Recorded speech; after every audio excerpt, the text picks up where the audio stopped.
This is The Dime. Dive into the cannabis and hemp industry through trends, insights, predictions, and tangents. What's up, guys? Welcome back to another episode of The Dime. I'm Brian Fields, and with me, as always, my right-hand man, Kellan Finney. And this week, we've got a very special guest, Ashley Grimes, cannabis nurse. Ashley, thanks for taking the time. How you doing today? I'm good. How are you? Thanks for having me. Doing well. Excited to talk to another East Coaster. As the East Coast dominoes fall, Kellan becomes more and more of the minority. What's going on, Kellan? Not a whole lot. I'm just out here on the West Coast trying to hold down the massive surge from the East Coast, it seems like. How are you doing, Brian?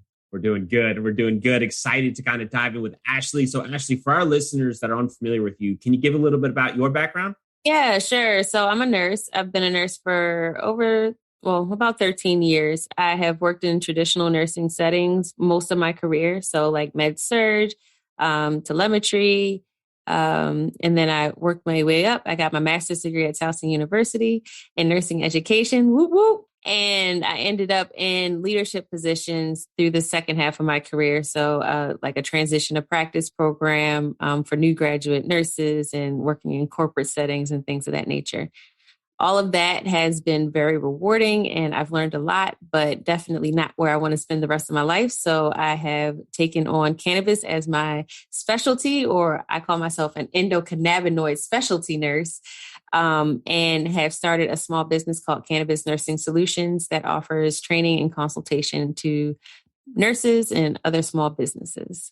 And I'm excited to kind of learn more about that. So take us on that journey. Was there a certain part throughout your experience and your background where you realized you wanted to be in cannabis? Was it something you read? Was there an experience you had? Can you kind of share some more of those details? So my husband is actually a cannabis patient and has consumed cannabis since I've known him.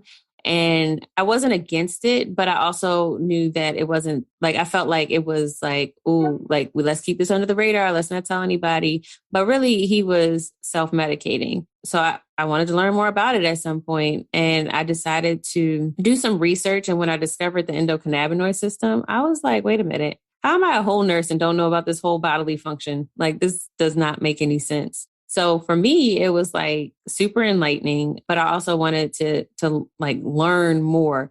I wanted to research more. And that's actually how the training course came to be. It was literally my research pulled together and organized in the way that I understood it. And that's how I do stuff anyway. I learn it, rewrite it, and recreate it for myself. And I was like, well, let's make it into a training course. I mean, that's the short story to that, but that's pretty much how it went down. From your circle with colleagues and things like that, are they open? Take us through like what the stigma is like in Maryland and kind of moving towards cannabis as your preferred practice. So when I first started this 3 years ago, it's very different than how it is today. Our medical program has evolved quite a bit. The general public is pretty aware that there is a medical program here now, whereas 3 years ago, it was kind of hush-hush. It was under the radar. If you knew, you knew kind of thing, right? So as my business is evolving, so is the industry here in Maryland. And then further, the nursing industry is becoming more and more involved. So back in 2018, which is around the conception of my business, the National Council for State Boards actually wrote some guidelines that supports cannabis as medicine for us to work under. And basically, we call it NCSBN. They tell our boards of nursing, what guidelines they need to follow. Now, all of nursing is not aware of this fact, but at the same time, when this is happening, my business is starting. So the slow spread of this information has kind of evolved with my business at the same time. So to answer your question, in the beginning, everybody was like, girl, what you doing? And then now as time has gone on and I've kind of honed in on my messaging, my mission, my vision, all that kind of stuff, because that's what happens when you grow a small business. More and more people are starting to kind of understand where my perspective is as far as cannabis as medicine. It's not just me saying, hey, everybody just go smoke some weed. No, let's talk about, holistic medicine, holistic health, just general wellness, healing altogether. So, even when I have conversations, it's not just about the plant. It's about how do you modify your lifestyle to achieve wellness? I love it. And before we kind of dive into your business, I want to go through the research a little more. When you were kind of learning about the endocannabinoid system, was there anything that you kind of stumbled across that surprised you that you'd like to share? I think that the fact that it exists was the surprising fact. We have a whole course in our nursing program that teaches about pathophysiology, right? So most disease processes we have some understanding of, like cardiomyopathy, like we understand the what, the why, and how it interacts with the body. So that's standard for all nurses to know. And some people know more about it. Some people know less about it. Like that's the way it works, depending on how much research you do about it. So when I was learning about the endocannabinoid system, that wasn't surprising. It's like, oh, it's a neuroreceptor system. Okay, I get it. These neurons attach to this receptor system, it binds, and then it has a specific set of responses. To me, that should be standard nursing knowledge. Everybody should know that. All nurses should know that when they're talking to their patients, they should be able to reflect on that fact and be able to critically think through their interactions with their patient. And that's the piece that for me is more surprising, is that it's not standard knowledge, and that there has been some awareness of this system since at least 1990 and well before that as well, but we'll stick with 1990. From a generalization standpoint, what percentage of nurses would you say are aware of the endocannabinoid system? Maybe, I don't know. I feel like I don't know every nurse out here and what their knowledge base is, but in my interactions, most people are surprised about the fact that there is an endocannabinoid system. And the nurses across the country that are part of organizations that I'm affiliated with, I would guess about maybe 2,000 across the country. And that's probably like 5% of nurses, because there's millions of us. Kellan, dive in there. Endocannabinoid system, I feel like, is going to be such a hot topic in the next, let's say, 6 to 18 months as people kind of uncover this. Is that statistic surprising from your perspective, Kellan? No, I mean, it's not taught, right? So it's not something that's required to become a nurse or even a doctor at that point. So it doesn't surprise me that it's not taught. I will say, though, that hopefully more individuals take on the challenge of learning it on their own, like Ashley has, because it's daunting when you have to go out and learn something that isn't required for you to actually do your day-to-day job. But it's kind of a double-sided sword, because the more and more research that comes out associated with the endocannabinoid system, we're learning that it's tied to more and more really important bodily functions, right? It's tied to homeostasis. It's tied to regulating our moods, to regulating our hunger. And so hopefully, as the scientific research and the body of primary literature builds around it, the best thing that could happen to the industry is that medical schools take on the challenge of developing a standard curriculum for the endocannabinoid system across the board. It's required to become a nurse. It's required to become a doctor. And I think efforts like Ashley's are going to be the tip of the spear, if you will. So kind of expanding into that, if there only was a training course that kind of provided the resources, Ashley, you kind of share some details about that. Yeah. So like I said, the training course was developed just out of my need to organize and frame it in a way that made sense to me. So that's what I did. But it goes through some of the history related to cannabis, because it does have a long history, and the United States has its very intimate ties with the plant, which has led us through this prohibition and up until now. And it talks about the endocannabinoid system. It's still very basic. There's more information out there, but it's just enough so the nurse can implement cannabis into their personal practice. We talk about plant genetics, so the terpenes, the cannabinoids. We talk about methods of dosing and considerations for that, and understanding that it is a patient-driven practice, which is something that nurses are very uncomfortable with because of the way our healthcare system works. And just, it's a lot of stuff embedded in it, but very important stuff. The focus is implementing into your practice, your current practice. So we do things called treatment care planning for almost every disease process. And we come up with what's called a nursing diagnosis for almost every disease process. And our standard of care is based on that treatment care plan. So basically, it gives them the tools to be able to implement into their care.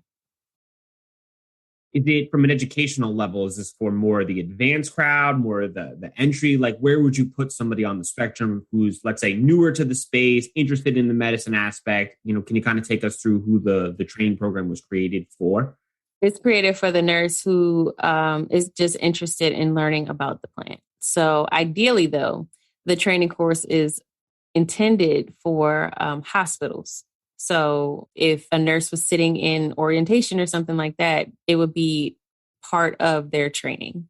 That's great. And it's one of the areas that we found is like a big struggle is that there aren't resources for these doctors who are, let's say, interested, but are unsure of where to go. So Kellan, from your perspective, we've had conversations with other doctors that are pro cannabis medicine. Like, what other resources outside of what Ashley's bringing to the table do you think are beneficial to kind of help overall move the message forward?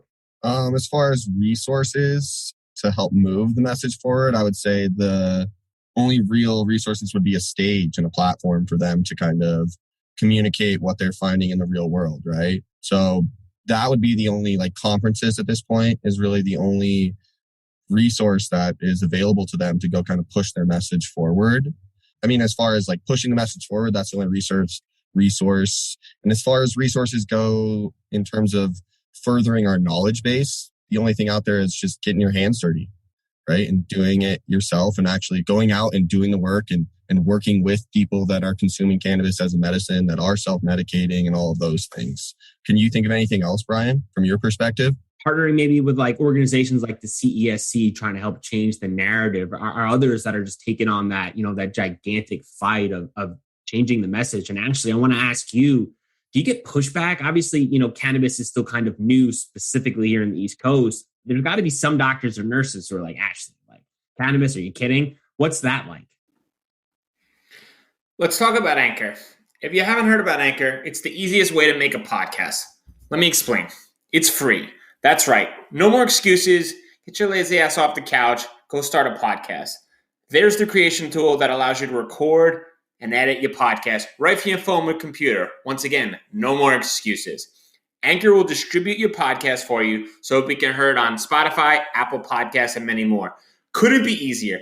Even better, you can make money from your podcast with no minimum listenership. That's right. They're paying us for this ad. Thank you very much, Anchor.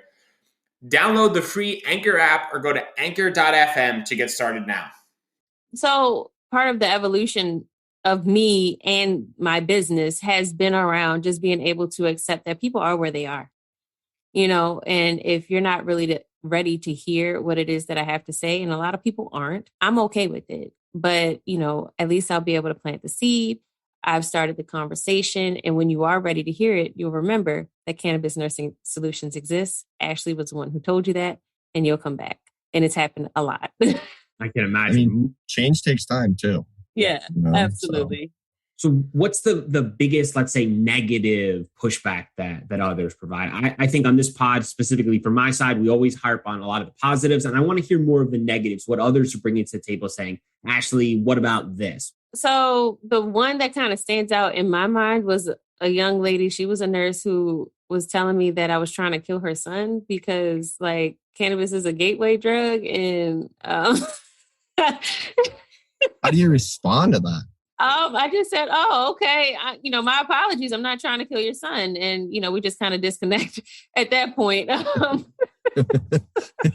She's reading off like the 1982 DARE script, right? Cannabis is a gateway drug, right? That's exactly what she's saying. Stay in school. And it's like, just say no. That's got to be such an uncomfortable experience. I mean, at that point, you just got to be like hard pass. Yeah, I mean, and that's what I'm saying. So at that time, when that comment came up, I was like, oh God, like, do people really think this? I started questioning what and why I was doing what I was doing. And, a lot of where I was and where I am today has a lot to do with just having the self-confidence to stand firm in what I know to be true. And when I run into those type of conversations, just walking away knowing that it's just not their time to hear this information, and I'm okay with that, It's almost like they're picking a fight with you. You know what I mean? Yeah, and kind of just pulling out that like I'm not debating with you about it because it's not a debate. It's just not, and that's just the end of the conversation as far as I'm concerned. It's been stigmatized for so long. So someone like that, obviously it's not even a challenge, right? It's like it's an impossible barrier to overcome if their first response is like, you're trying to kill your son. I mean, your role as a nurse is to essentially help people. So if the words out of her mouth are, you're trying to kill my son, clearly there's a disconnect from where to go. So, I mean, there's no doubt that unfortunately that's part of the process, and, hat tip for you for continuing to fight the good fight. So Kind of switching gears a little bit, let's talk about some of these conferences. I've seen you pretty active in the speaker circuits, and I'd love to kind of hear some of the topics you've been discussing and any ideas that are really at the forefront of your mind. So topics, whatever is relevant to me at that time. Like, I am so okay with just talking about whatever is on my mind. And again, it goes back to like just kind of building, who I am and what it is that I'm trying to communicate. So at this stage in the game is an acknowledgement of nurses in the space, is an acknowledgement of underrepresented populations, Black and brown women in the space, is an acknowledgement of, the endocannabinoid system for nurses. So those are the things that kind of stand out to me right now.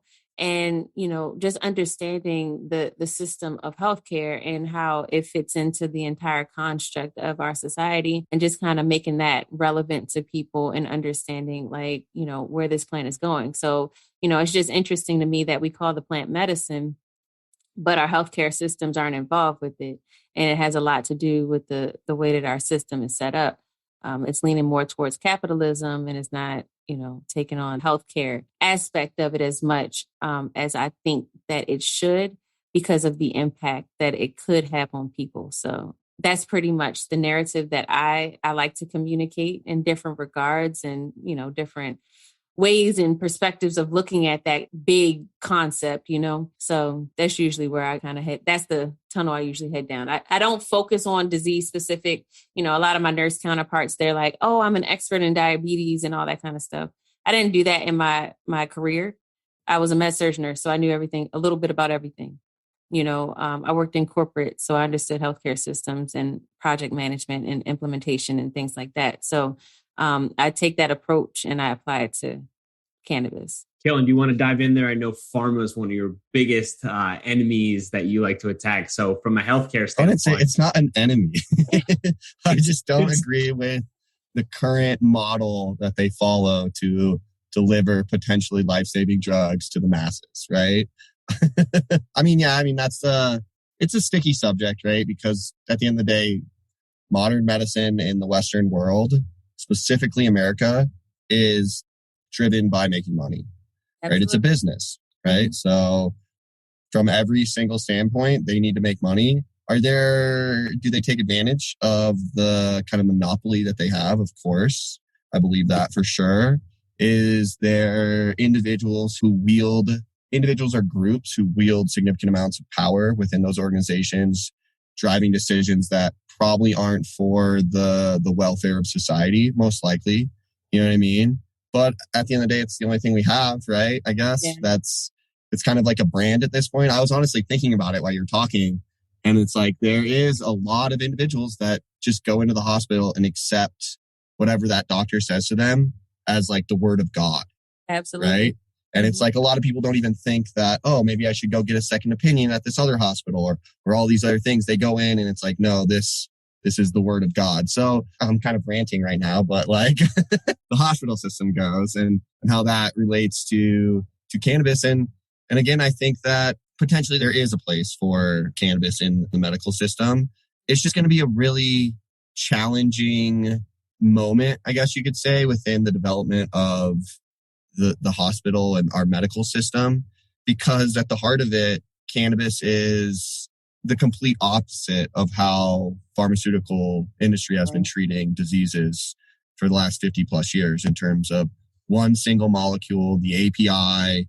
This molecule is what treats this disease. Mm-hmm. But what we're finding with cannabis is that it's not cut and dry. It's this polymolecule system that seems to work the best, right? I mean, perfect example is with Epidiolex, right? It's a combination of THC and CBD, two molecules together that are actually what's helping individuals with that type of schizophrenia. I'm not exactly sure the specific type of that schizophrenia off the top of my head, but that I think is a really positive thing for society, is as we hopefully it opens the door to all these other potential drug interactions that could enhance our ability to treat diseases in the future. Yeah. It's so interesting because I think healthcare is antiquated at this point. It hasn't really evolved with society. So you're right. Like the way that we treat medicine is outdated. Prescribing a medication for every single thing that somebody comes in with isn't necessarily conducive. Like we complain a lot of times about the fact that our older adults aren't taking all their pills. Why do they have so many pills? Right. Like when there are other ways that we can consider, not saying that it is the way to fix things, but there are other considerations that could be a little bit more conducive to a person's lifestyle. We talk about it in nursing all the time. How do we get a person to make a lifestyle change? We're going to tell them and teach them and educate them. And then all of a sudden they're going to change their life. It don't work that way, So just the acknowledgement from the powers who be, who drive our healthcare systems, it needs to be a realization that our society has changed fundamentally. And the way that you interact with your nursing staff, which they're still running around here talking about, is the millennials is doing everything wrong. It ain't the millennials doing everything wrong. It's our Gen X's that's coming in and, making these major changes because they're the ones who have grown up with technology at their fingertips from the moment that they were born. So, even beyond just the plant medicine, we need to change the way that healthcare looks at their customer, who is the patient, and they're largely refusing to do that. All back to capitalism, and we can kind of dive into that another time because like that one is such a negative rabbit hole, right? Because at the end of the day, you're right. As you go to see your doctor, their role is to help you, and Kellan, like you were saying, like most probably don't challenge the doctor and be like, hey, I don't really want that. But then Ashley, coming back to you, is if I'm, let's say, open to cannabis medicine, right? But my doctor is not really interested or isn't going to prescribe that to me. Is it on the patient then to kind of ask the doctor for guidance? Or do you need to go seek out a specific doctor that specializes in cannabis medicine in order to be afforded, let's say, that is an option to kind of suit a need? Yeah, technically it is. It's up to the patient to advocate for themselves. And back to the original point, a lot of times patients don't have the confidence to, suggest this thing for their doctor because of the stigma, because the doctor is considered God in a sense. So, now the patient is sitting there thinking or considering or doing something without any guidance or support.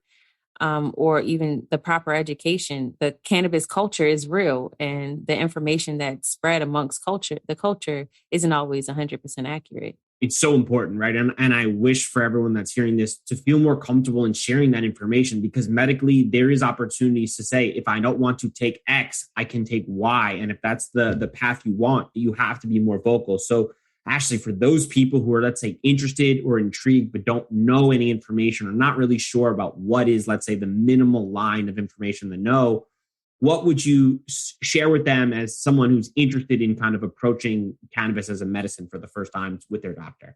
I generally suggest that when they talk about it with their doctor, they ask their doctor the question, what is an endocannabinoid system? Good place to start. Your point, please. I mean, you might stump many doctors. That might be. Is there a second line in case they have some sort of formidable response? Well, if the patient is already aware, then they can absolutely educate their doctor once they get, I don't know. So the thing about the personality of the average physician, I'm not saying all, sure, but they tend to want to know it all because they feel like that they are the ones who are supposed to be knowing it all. So if you approach them with a question that they can't answer, they'll be more likely to receive whatever the answer is if you think you know the answer, right? Because you done already put them in a place where they're uncomfortable because they're supposed to know the answer, right? And then they can do their research after they've met with the patient. I'm going to research the endocannabinoid system. And now they have that in their toolkit. They can come back around to the patient. And now it might be, most likely it'll be more of an open conversation about what to do next, where to go. And hopefully that doctor can provide the guidance that like meshes with their medical expertise and their understanding of the plant. Love it. So let's kind of continue on that same path. I saw that you wrote a book, and I'd love to kind of hear more about that. Can you kind of share some details? Yeah, so it's a children's book, actually. It's called Ace's Medicine, and it was inspired by my work in Maryland. We have a bill here that allows medical cannabis in schools. It passed in early 2020, And after it passed, they needed somebody to work on a work group that knew about cannabis to help develop guidelines for the implementation of the bill. So I was able to participate in that. I contributed, and it's published with the public guidelines, which is really cool. But I still had I had a lot of questions about the social impact. Like, in this scenario, the child who's attending school who's taking the medical cannabis is technically my patient, right? And that patient is potentially interacting with my child, right? Like, I have a child in Maryland schools. So my head automatically went to, okay, as the parent, what would I want my kid to know when they're interacting with this other child? As a nurse, what would the school nurse need to do to help advocate for this child in school? Because that's what they do in the school setting. We give them their asthma inhaler. So we're also going to give them their medical cannabis in school, and you teach about it on a regular day. So why not this? The interaction with the teacher, and then the other children's response to this, because children only know what their parents have taught them. So if their parents are looking at cannabis from an antiquated standpoint, that's what they're passing on to their children. So the likelihood of that child bullying another child because of their differences, quote unquote, I think is pretty significant. So anyway, the children's book touches on all of that in like 20 pages. But just very simple terms, colorful graphics about a child who goes to school and some other child comes up to him and says, "Oh my gosh, you're taking medical marijuana." And they briefly touch on the stigma. You kind of see that the teacher's response. Him and the school nurse come and teach the class about cannabis in just a couple of sentences. And that's pretty much it. And the child's name is Asa, and he comes home and he's proud because he taught the class something new. I think that's an incredible story. And for someone who's a constant reader of children's stories nowadays, it's really important, the bylines of the hidden meanings within it. Obviously, the son, or at least my son, isn't understanding the different concepts. But I think one of the things that surprised me about children's books is that there's takeaways for the parents in there too. And I think absolutely one of the benefits of your book is that you're kind of changing the narrative for the parents who are reading this book and realizing medical cannabis is no different than the inhaler, exactly like you described. And if we're depriving children and others of this medical ability, I mean, it's really sad. And I think it's really, really powerful that you've taken that approach, because I think it's not done enough at like a simple fundamental level. And I'm curious to hear or to see other parents who read this and then start wondering to themselves, like, maybe we should start changing the stigma. Kellan, your thoughts?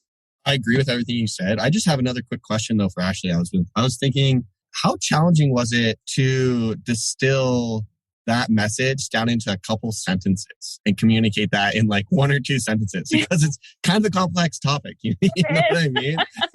It is. So it was such a challenge getting just the story concise. But I mentioned that I have a daughter, so she actually helped me.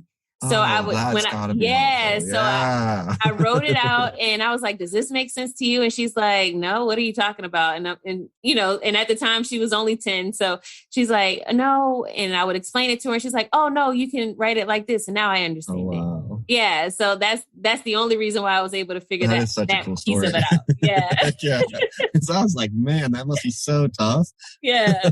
There's a lot of moving parts in that story, right? Between the parent, the student, the nurse. I mean, there's endless people, and you all have to communicate like a central message and also take them through the climax of like maybe not being sure and then being sure towards the end in very limited pages. Yeah, yeah. And, and I do get feedback sometimes. It's like, well, that's not enough, or nobody understands what that is. And it's like, if I explained every single word, if I, broke down, it wouldn't be a children's book anymore. No. It wouldn't even be an adult book. People would just be like, I'm not reading that. Be a dictionary. Yeah. All right. So slightly switching gears. Heroes or mentors in the cannabis space. I think everyone, as they kind of go through their career, always has one person that's made a massive difference and helped change them or help get them to where they were. Is there anyone in your life, Ashley, that's made a substantial difference that you can kind of share a story about? There are a lot of core people that have helped me through my evolution. So, I mean, to break it down into one person is kind of hard, but I'll stick with, I guess, the simplest and most obvious person. That would be my husband. So my husband is the one who encourages me daily. He's the one that has supported all of my crazy ideas, and I come up with quite a bit of them, including the children's book. Babe, today I'm going to write a children's book. Oh, really? Okay. About cannabis. Right. Okay. So, and those moments come more often than not. But, you know, the biggest piece of it is knowing who I am and him being okay with that, because the way that I look at the world has changed significantly since I've discovered this endocannabinoid system. You know, just understanding what true homeostasis is and real wellness and implementing that into my life has changed me quite a bit. And for him to go down this roller coaster with me has been just nothing short of magical. I'll use that term because a lot of people don't like to see things change. Beautiful. Since you've been in the cannabinoid industry, the biggest misconception? That I smoke weed all day. Yeah. Is, you know, I have and I do occasionally. I microdose. I'll try different things just to experience it. Like, you know, my recent experiment was with this cannabis honey, and I would take a very, very small amount every day. And it was amazing. I loved it. But, you know, most people are like, oh, it's great because you get all this free weed. And I'm like, I mean, I do get stuff for free sometimes, but I'm not really in it for that, you know? And no, I'm not high right now. And you probably won't see me high unless I decide to overindulge, but I probably won't. It's all about intentional use and consumption for me. All about it. Mm-hmm. You could sum up your experience in a main takeaway or lesson learned to pass on the next generation. What would it be? Continue evolving. Don't be okay with the status quo. Don't be okay with the way that things are handed to you today, because the way that they're handed to you today is based on the circumstances of today. So whatever it is that you have going for you in the future, make it into your own world. Evolve it, create it, make it grow. All right. Prediction time. Okay. Ashley, what would you change today so that in 5 years, in 2026, would help healthcare providers understand the massive benefits of medical cannabis? I don't know. I feel like that's a bigger question than you make it seem. It's hard. What would I change today? I would nursing programs would have a cannabis topic embedded in their med-surg program or something. I don't know. Some sort of education is already infused in our nurse training. Kellan. I would say that, I mean, it's tough because that's probably the best answer, right? But I would say, you know, that the endocannabinoid system is actively being developed in med school and nursing school and all of our medical professions that the masses put faith in. You know what I mean? Mm-hmm. I think that would be probably the best development that would kind of expedite all of the good things that come with using cannabis as a medicine and all the things that we haven't yet discovered in terms of the potential associated with it. So that would be my answer, just to piggyback on Ashley. Bryan, I don't know if you can do another piggyback, so I think you have to think of something original here. I would make the masses read Ashley's book. I think in 20 pages, she's dispelling multiple myths across multiple departments and in a children's book. So like conceptually, everyone can understand the simple terms of what's going on, and the ability to kind of compare and contrast and then evolve the characters as they understand what's going on, I think would make a big difference. And I think, at least in my perspective, when you create a book like that and it's intended for a child, as a parent, when you're reading about it, you naturally think about what's going on and then kind of dissect. At least that's how I handle the children's book. And I wonder to myself, how would I perceive this? And I'm just thinking about it out loud. I would assume if my son needed medical cannabis for whatever, and we were helping provide that, I would never want my child bullied no matter what. And even more so from a medical standpoint, especially one that makes a difference. So I think kind of dispelling myths in a children's book, I think is a beautiful way of taking the older generation, simplifying the information and saying, hey guy, like get off your couch and like your high horse, like take a look at this, then let me know what you think. So that's the route I would go. Is that original enough for you, Kellan? That was so beautiful. Oh, dude. Okay, clap. Hell yeah. So Ashley, for those who want to learn more, they want to get in touch, where can they reach you? Cannabis Nursing Solutions, LLC.com. Awesome. And you can email me at gratitude@cannabisnursingsolutionsllc.com. Awesome. And we'll link it up in the show notes. And everyone who has a young child out there, go buy Ashley's book. We'll link it in the show notes also. Thanks for your time, Ashley. Thank you.